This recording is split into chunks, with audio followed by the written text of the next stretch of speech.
उठो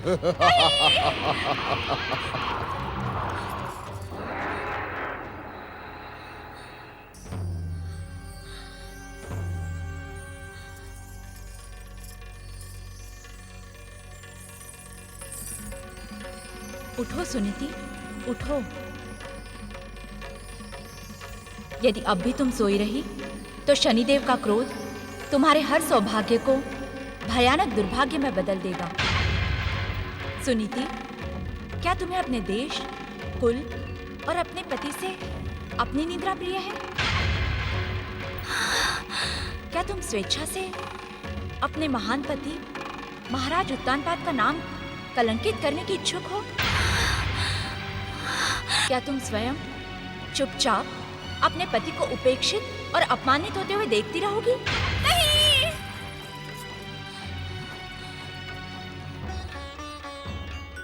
तुम ये क्या कह रही हो?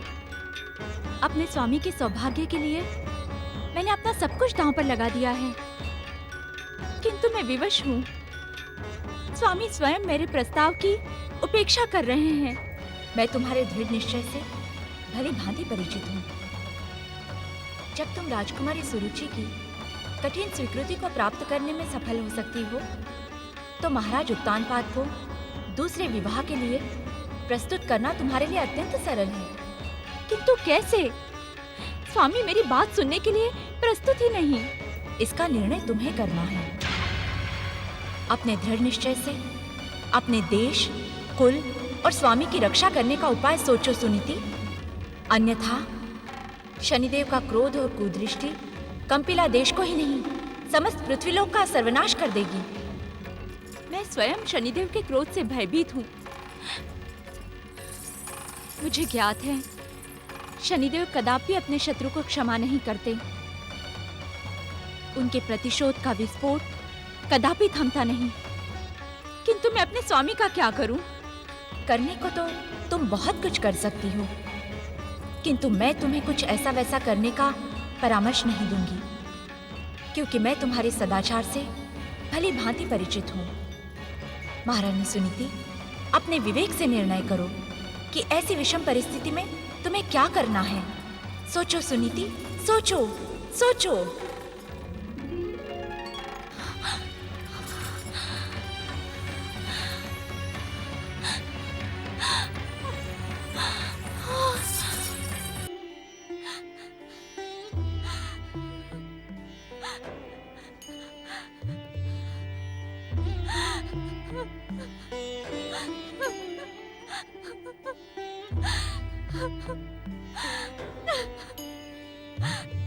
हे जगत पालक जगदीश्वर, हे मनुकुल के आराध्य, हे शरणागत वत्सल भगवान श्री विष्णु, हमारे कुल पर कृपा करें, दया करें भक्त वत्सल भगवान।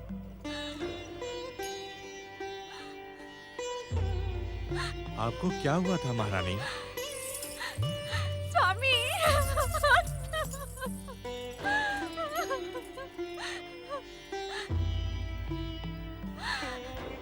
स्वामी, मेरी विनती स्वीकार करें। राजकुमारी सुरुचि से विवाह कर ले, अन्यथा अन्यथा क्या महारानी? अन्यथा अनर्थ हो जाएगा। जगत पालक जगदीश्वर भगवान श्री विष्णु अनाथों के नाथ हैं। अपने भक्तों पर वे सदा ही कृपा दृष्टि बनाए रहते हैं।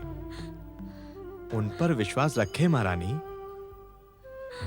मुझे भगवान विष्णु की कृपा पर पूर्ण विश्वास है, किंतु अपने भाग्य पर नहीं। मेरा आपके कुल के लिए अभागन और कलंकित बनना उचित नहीं। मेरे कारण आपका सुयश अपमानित हो, यह मैं कदापि स्वीकार नहीं कर सकती। आपको पाकर तो हम धन्य हो गए महारानी। आप ऐसा क्यों सोचती हो? स्वयं हमारे पिताश्री ने आपको हमारे युवराज की माता बनने की भविष्यवाणी की है। नहीं स्वामी, नहीं, मैं माता नहीं बन सकती। यदि आपने मेरी बात नहीं मानी तो शनिदेव का क्रोध हमारे कुल पर दुर्भाग्य की काली छाया डालकर हमारा सर्वनाश कर देगा।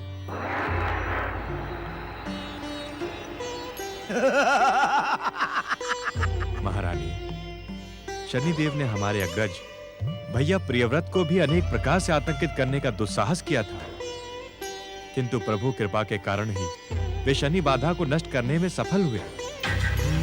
संकट की इस घड़ी में मेरी भावनाओं को समझे महारानी, हमारा साथ दे। महाराज, मैं अपने संकटों के लिए भगवान विष्णु को और कष्ट देने की इच्छुक नहीं हूँ। उस भक्त की भक्ति ही संकट में पड़ जाती है जो अपने कर्मों और कर्तव्यों को भूलकर हर दुख में भगवान को ही कष्ट देता रहता है। भयानक स्वप्न देखकर आप विचलित हो गई हैं महारानी। विश्वास रखें, आप ही हमारे युवराज की माता बनेंगी। श्री विष्णु की कृपा से हम इस संकट का सामना करने में सक्षम होंगे। आप बार बार विष्णु कृपा पर आश्रित क्यों हो रहे हैं महाराज? इस प्रकार अपने कर्मों से विमुख होने के कारण क्या भविष्य आपको आलसी नहीं पुकारेगा? मुझे भविष्य के संबोधन की चिंता नहीं है, क्योंकि मैं वर्तमान में जीता हूं। मेरे भूत भविष्य वर्तमान का मात्र एक लक्ष्य है, एक उद्देश्य है, अपने आराध्य श्री विष्णु की भक्ति में हर क्षण का समर्पण।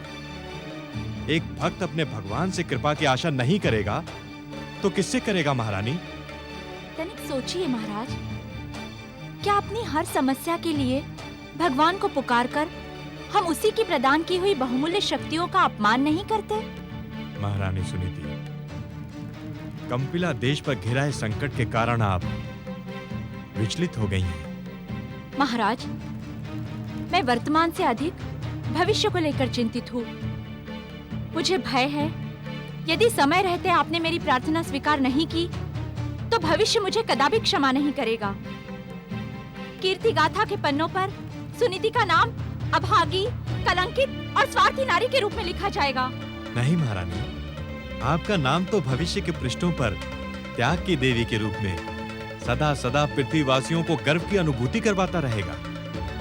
स्वामी, मुझे प्रसन्न करने के लिए आप भविष्य को अनदेखा कर रहे हैं। मनुष्य जैसा सोचता है सदा वैसा ही नहीं होता। और आपने स्वयं कहा था कि शनिदेव ने आपको चुनौती दी है। किंतु मैं शनिदेव की चुनौती से तनिक भी भयभीत नहीं हूं। मैं भविष्य को दिखा देने का इच्छुक हूं कि एक भगवत भक्त का शनिदेव जैसी विध्वंसक शक्तियां बाल भी बांका नहीं कर सकती। स्वामी, आप शनिदेव से भली भांति परिचित हैं। वे अपने शत्रुओं को कदापि क्षमा नहीं करते। दुर्भाग्य से वे आपकी जन्म कुंडली के शत्रुभाव में प्रवेश कर गए हैं। भैया प्रियव्रत शनिदेव के प्रहार से इसी कारण बचे रहे क्योंकि उनकी गुरु की महादशा चल रही थी। स्वामी, आप स्वयं संकट को आमंत्रित ना करें। मुझे कुछ नहीं होगा महारानी, आप निश्चिंत रहें।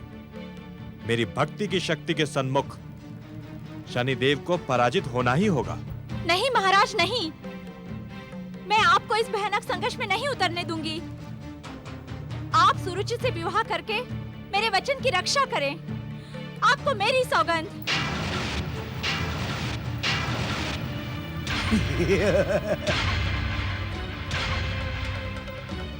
सौगंध ना दे महारानी, सौगंध ना दे। कंपिला के भविष्य और सुनीति के सौभाग्य के लिए सौगंध तो अब दे दी गई है महाराज। या तो आप मेरी सौगंध को खंडित कर दें या मेरे वचन की रक्षा करें। मैं आपके सन्मुख अपनी पराजय को स्वीकार करता हूं।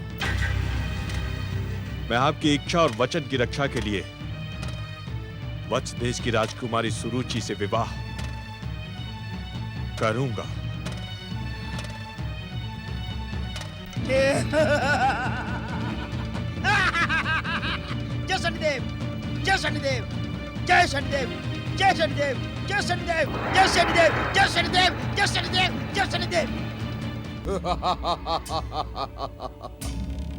कुछ भी कहने की आवश्यकता नहीं है भैया। हमें भली भांति ज्ञात है कि हमारे आदेश की उपेक्षा करने का साहस विष्णु भक्तों में भी तो क्या स्वयं उस छलिया विष्णु में भी नहीं है। आप सत्य कह रहे हैं शनिदेव। यदि उस छलिया विष्णु में साहस होता तो वो वैकुंठ में आयोजित महासम्मेलन में आपकी निर्भीक घोषणा का अवश्य विरोध करता।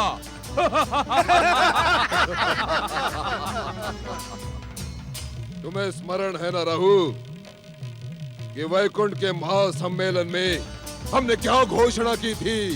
भली भांति स्मरण है शनिदेव। आपने कहा था, सब कोई सुने, जो जीव इन त्रिदेवों से निराश होकर मेरी पूजा आराधना तथा जप तप करेगा, उसे मैं शनिदेव इच्छुक फल अवश्य प्रदान करूंगा। आप सत्य कह रहे हैं शनिदेव। महासम्मेलन में विष्णु सहित समस्त दुष्ट देवताओं के अहंकार को आपने खंडित कर दिया।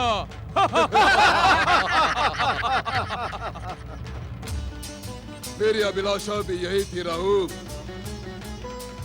कि वो छलिया विष्णु महासम्मेलन में मुझे चुनौती देने का साहस करता, किंतु वो तो भीरू निकला।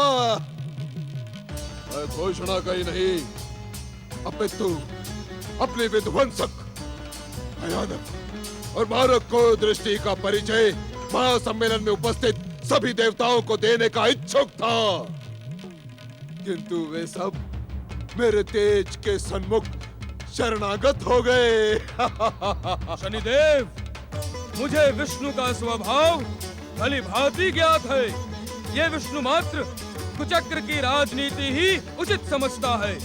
समुद्र मंथन के समय इस छलिया ने कैसा मोहिनी अवतार धारण किया था, किंतु आपकी विध्वंसक शक्ति के सन्मुख महासम्मेलन में इस विष्णु का छल, प्रपंच, खेल और राजनीति सब कुछ स्वाहा हो गया।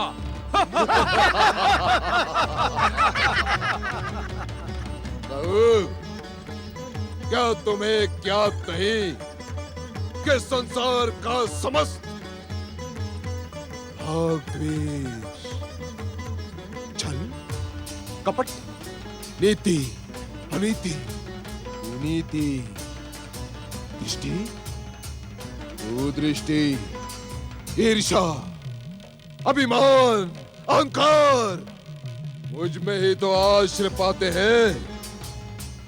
और इतना ही नहीं, उस छलिया विष्णु का छल भी मेरे ही कृपा के कारण जीवित है, शनिदेव की कृपा के कारण। मैं आपकी विध्वंसक शक्तियों से अपरिचित नहीं हूँ शनिदेव। इसी कारण तो सूर्य और चंद्रमा जैसे तेजस्वी ग्रहों के तेज को बार बार खंडित करने वाला ये परम शक्तिशाली दैत्य सेनापति राहु आपका दास हो गया। आज आपकी विध्वंसक शक्ति के सन्मुख उस हरि भक्त उत्तान पात को विवश होते देख मैं अति प्रसन्न हूँ।